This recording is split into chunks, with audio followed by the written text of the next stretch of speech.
Hey everyone, welcome back to Todd Bosley's world famous YouTube channel and another episode of our Dynamite High Limit Casino Coin Pusher. Back at it again today with a little different setup, but we're used to that. We're used to different setups every time. That's nothing new.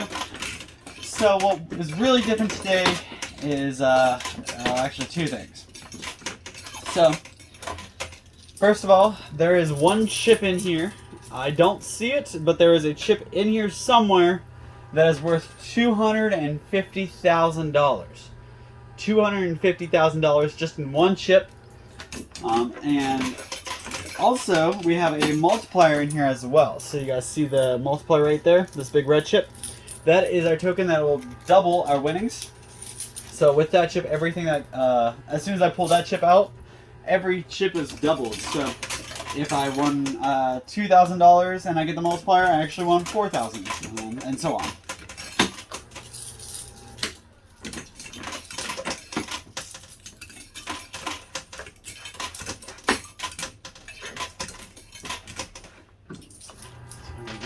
That.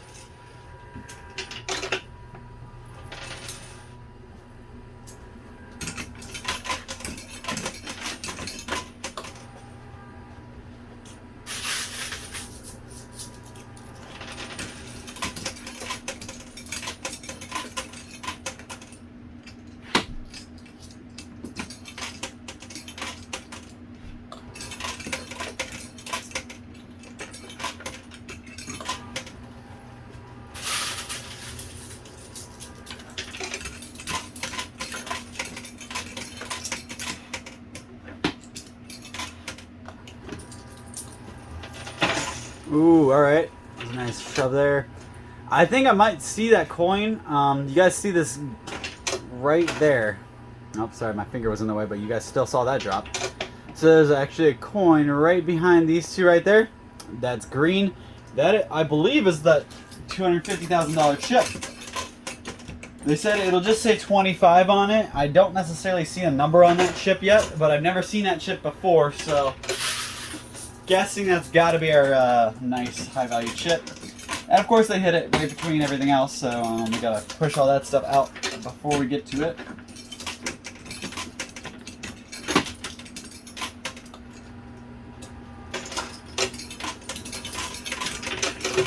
I was kind of hoping the multiplier would go straight through down the middle, but it's kind of shot off to the right. And if you've watched me play before, you'll notice that sometimes the right and the left can get jammed up with all these walls, depending on how they fall. So hopefully, everything falls the right way.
That was a pretty nice drop.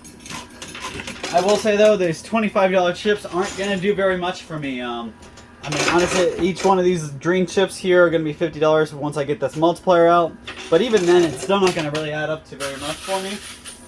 All my value is going to come from the orange chips and that one random green $250,000 chip.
Sorry guys, I'm kind of been focusing on trying to get this top tray cleared off. Doing pretty good, so I'm going to go ahead and bring something up. I know anybody who's watched me before knows I've talked about wrestling. I talk about just about a little bit of everything I can. But I wanted to bring up wrestling real quick because there's a lot going on in Ohio right now. There's a lot of, I know WWE and AEW have both been in Cleveland and Columbus and will be towards the end of the month again. So there's a lot of wrestling stuff going around Ohio right now, and it's kind of interesting because all the wrestling companies are kind of fighting each other. They're doing pretty good about ratings. Everybody's trying to get the best ratings. I feel like we're back in the old WCW to WWF era where people were at war. All the war eras, the Monday Night Raw, and Friday Night SmackDown battles, and ECW wars, all that stuff. Kind of giving me those kind of ideas because we've got some of the best names that were in WWE now over in AEW, and now WWE is actually turning around. I've talked a lot of crap about WWE because they haven't been doing the best as far as bookings and storylines, stuff like that, because they had somebody who wasn't that good in charge of their creative team. So that person, everybody who knows anything about wrestling should know Vince McMahon is the guy who pretty much owns WWE, and he also, little do you know, he actually is one of the majority shareholders of Nike and like a couple other companies, Under Armour too, I think. But crazy how when you have a lot of money, you can take that money and you put it into something that can make you even more money. Off point. Anyways, so Vince McMahon finally quit. He is no longer doing that I know of. He's no longer making shots or decisions in WWE, which is probably about 15 years overdue. Maybe I was being dramatic there, but so Triple H is in charge. Triple H has been wrestling for pretty much my entire life, actually longer than my life probably, but he's been a huge name in the wrestling world, and he hasn't been wrestling for a while because he's gotten up in there in age, and he realizes that you should leave the wrestling for the younger guys that still keep up with themselves, and But Triple H has finally moved to in charge role at the headquarters, and he's actually making really cool decisions and storylines, and they actually had a storyline that they featured on a show, and they barely talked about it. They brought up the guy's name at the end of the show, but they didn't talk about it almost the rest of the show. I don't want to ruin anything, but they brought Dexter Lumis, who's another former NXT guy. They brought him to WWE, and they brought, there's rumors that they're bringing Johnny Gargano or Bray Wyatt back. So, all big names. Johnny Gargano is my guy from Akron, so I'm really pulling for him. But lots of big stuff happening, and pretty centralized around Ohio, so I'm hoping maybe at the end of the month I'll be able to go see a show. I've never been to a big wrestling show like that, so I'm hoping to be able to go to my first one. I wasn't able to go do the signing I wanted to, so I'm actually probably going to be doing a signing in October, where I'll be showing up at one of the conventions in October. I believe it's a toy convention that a couple wrestlers are showing up to do autographs. So I'm going to go see that. I'm a big toy collector too, so two birds, one stone, get my wrestling autographs and check out some toys at the same time.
almost out of the quarters I brought with me.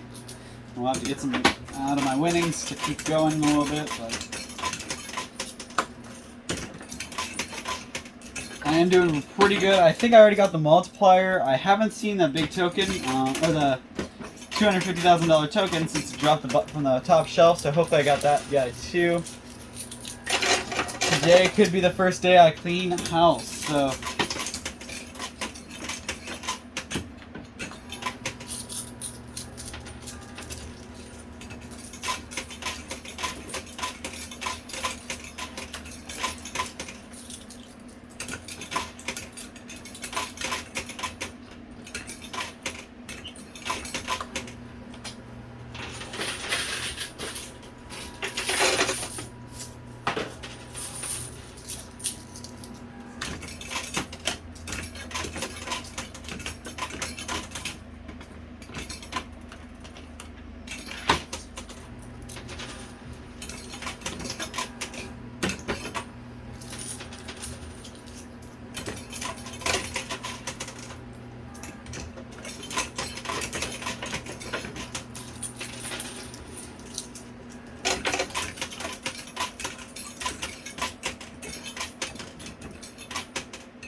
alright, that's all the quarters I got, so let's see how much I can pull with those. Doesn't look like I'm going to get anything else. Nope. So I'm going to go ahead and grab my quarters out of my winnings. I'll be right back, and hopefully I'll be able to win a whole bunch more, so don't go anywhere, I'll be right back. Alright, I am back with a slew of quarters, and hopes that I can clear the rest of this field. I didn't get quite a good look at what I won, but I don't see the high-end, the $250,000 token, and I don't see the multiplier in here, so I'm gonna have to guess that I won those. Hope, at least, that I won those.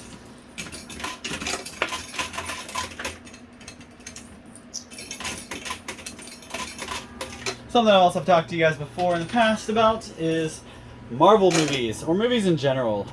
First off, if you guys ever know of a movie or think about a movie, or maybe we're talking about something that triggers something, drop a comment down below and give me movies. I love movies, so if you have any good movies to watch, let me know, especially horror movies, although I probably have seen most of the horror movies you might give me. But definitely drop below. But the whole reason I was on this is the Marvel movies. So Marvel's taking a huge step, I think, in the movie world, because they're the only, in the first place, or company to do a universe, really, that you can fluctuate off each other. DC has done this universe in their TV shows, but not nearly as in depth. Marvel's kind of done it through their movies, TV shows, and everything, where they have different characters from one movie or one TV show appear on another. So you may be watching, for example, one new show came out is She-Hulk. She-Hulk is well, it goes without saying, it's about the girl Hulk. The Hulk we've known is the male Hulk. So, pretty much, it's a completely different character, but with the same kind of skills, I think. So, anyways, She-Hulk is a lawyer. She's whoever is the Hulk for the women or whatever. She's actually a lawyer. So, that's why it's called She-Hulk Attorney at Law. But who else do we know is a lawyer in the Marvel world? Daredevil. So if you are a Marvel fan, you would have already guessed that one probably, but Daredevil is likely to appear on episodes, or at least one episode, if not more than one episode, of She-Hulk, because they're both in the same universe, they're both in the Marvel universe, and they're both lawyers. So it's very likely you'll see them appear on each other's stuff. And they've already announced that Daredevil is going to get a new season. I don't know, next year or the year after, but they're definitely getting a new season, so that, or new series. I think it's the same character, so it's probably just a new season of that same thing. But they got to change the name of it because it's no longer licensed by Netflix. Disney bought the rights to Disney has the rights to Marvel now, and so but as to when Netflix made the Daredevil TV show, Netflix had the rights to that specific thing. And now Disney has the rights to all of it, so Disney will be making all of them. Hopefully that means we'll be getting bigger, better productions, and more of these little cameos between different shows.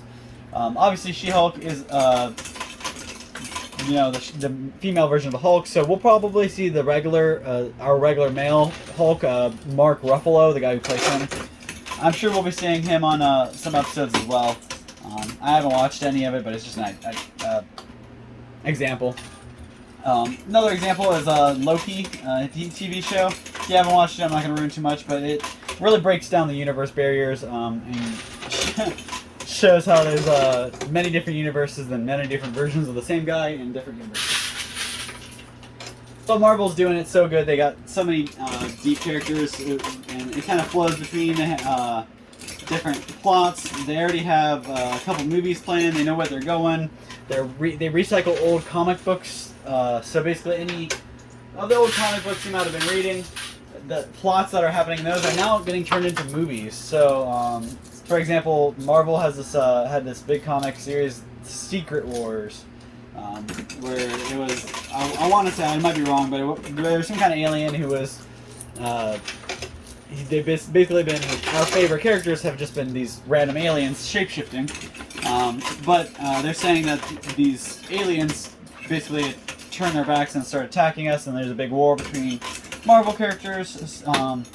So I'm not really sure the full synopsis of it, but it's just that cut little snippet of it. But they already have that plot written out for them. They have the characters and the actors they've put in these characters' plots. So they pretty much have everything planned out for them. They just gotta, make it. It's pretty easy for them.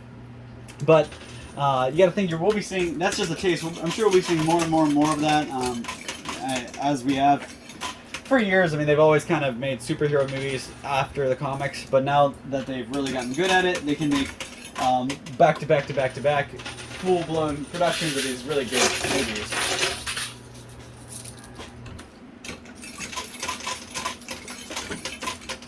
I know I haven't seen it yet, but Thor: Love and Thunder is one of the newer movies, and they actually it's kind of not the universe talk I was talking about, but they actually have a character from or an actor, I should say. They have an actor playing in Thor: Love and Thunder, who was many people's favorite DC character for the longest time. So if you don't know, DC and Marvel are the two biggest comic book companies, or at least superhero comic book companies that exist. So DC has like Superman, Batman, Aquaman, and the Justice League. Marvel has Captain America, Hulk, Iron Man, Spider-Man, and the Avengers. So they each have their own characters, their own teams, and their own bad guys. But it's really cool when you kind of get to see a little snippet back and forth, because the guy who played Batman, and in my opinion the best Batman, Christian Bale, played the Batman in Dark Knight Rises, the Dark Knight, or the whole Dark Knight trilogy.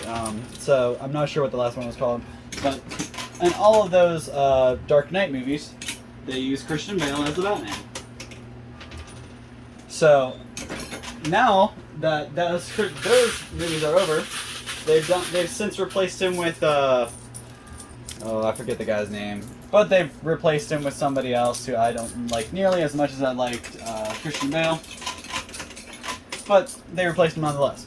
So Christian Bale's now in the Marvel world, and he's playing a bad guy. He played the bad guy in Thor: Love and Thunder, so if you haven't seen it yet, I haven't seen it yet either, but join the crowd.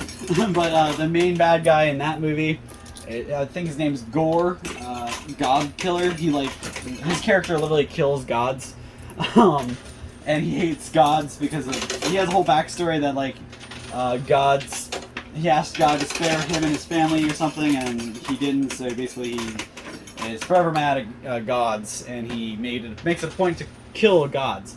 And everybody knows that Thor is the god of thunder. So who else do you have the God Butcher fight than The God of Thunder. So, hopefully it's a good movie. I haven't seen it, but I have high hopes for it. So, I'll be making my way to the theater or just downloading it home so I can watch it at home in my own comfort.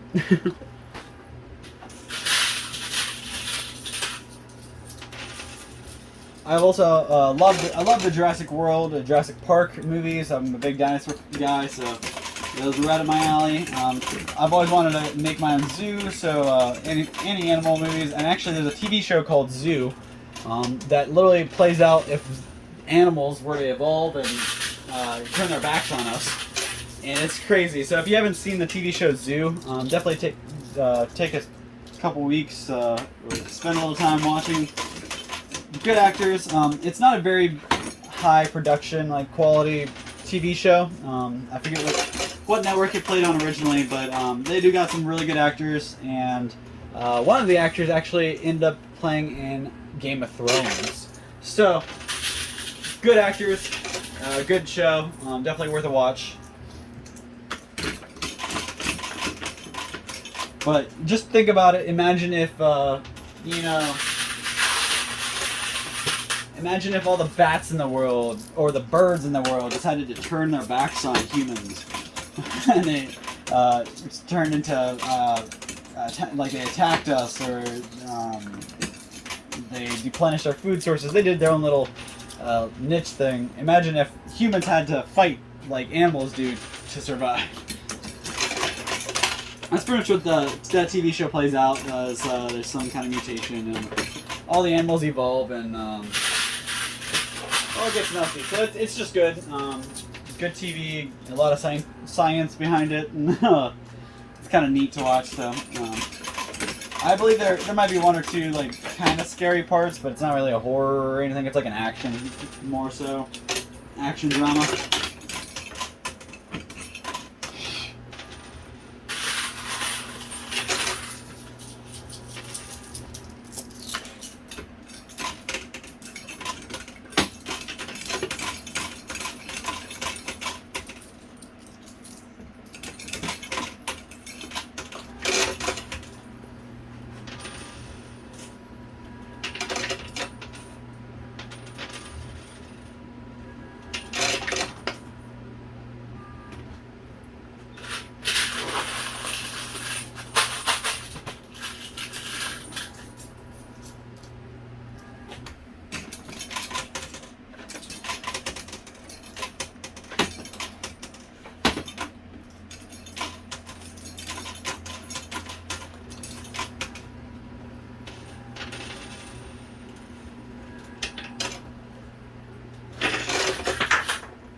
Alright, so I am coming up on my last handful of quarters here. Didn't quite clear the playing field like I wanted to, but let's see.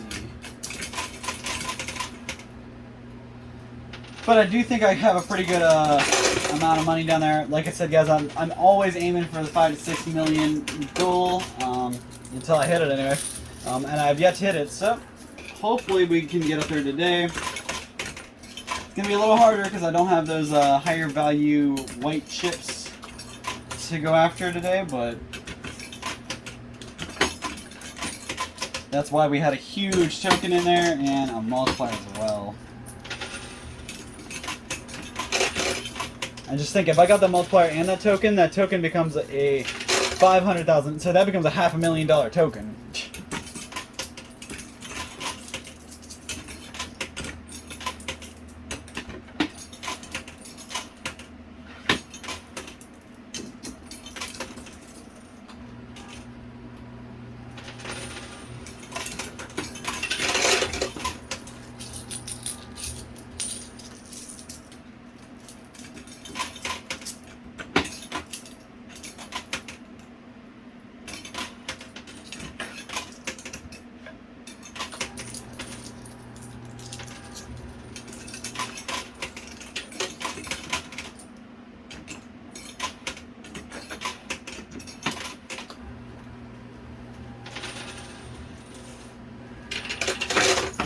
All right, so at least I won some extra couple $1,000 chips with that drop. Doesn't look like I'm gonna get anything else out of here, so I'm gonna go ahead and stop it there, count up my winnings, see how much I won, and I'll be right back with a total for you guys. So, all right, guys, so here you have it. Here's my grand winnings. Not nearly what I wanted, but I can't scoff at it because at least I made a profit. So my buy-in today was a $3 million buy-in, and I was relying heavily on the multiplier. Well, you see I got the multiplier. I got the $250,000 chip, but I did not get the rest of the winnings in there, out of there. I think those $25 chips over here, these green ones, those really slowed us down. So let me go ahead and show you how much I did end up winning. You want to start from the left to the right. We've got $1 million, because these are $500,000 stacks, so that's a $1 million there. And four $25,000 chips, so that's $100,000 here. 30,000 here, 430,000 and 10 grand chips. Add that to these, plus you keep going. We got 10, 20, 30, 40, 50, 60, 70, 80, 90, 100, 110,000, 120, 30, 40, 50, $150,000 and $1,000 and $500 chips. And for the these guys, we only have 9,000. So each one of these are stacks of $500. So you got five. So we got 1, 2, 3, 400. So that's 4,500 there. You add all that together and you get about 685,000, right around there. But you add this guy in there and then you multiply it, and it jumps us way up to 1,934.5 thousand. Pretty good there, but the multiplier, you double that, so that takes us up to 3,878,000 roughly. Really, actually, it's more like 3,870,000-ish, give or take a little bit. I don't know. With that, after you take all the tax, all the fees and stuff out. But honestly, guys, a really good day today. We walked away with a $800,000 profit out of our $3 million we put in. So yeah, I mean, I know I didn't make nearly close to the 5-6 million I wanted, but I almost did 4 million, which is closer and closer. So hopefully next time we'll be able to really go at it, and hopefully we won't have something small like these $25 chips slowing us down and getting in our way. So guys, thank you so much for your time, your support, and everything you do. Don't forget to drop a comment down below, and we'll see you same time, same place next time for another one of these videos. Thanks.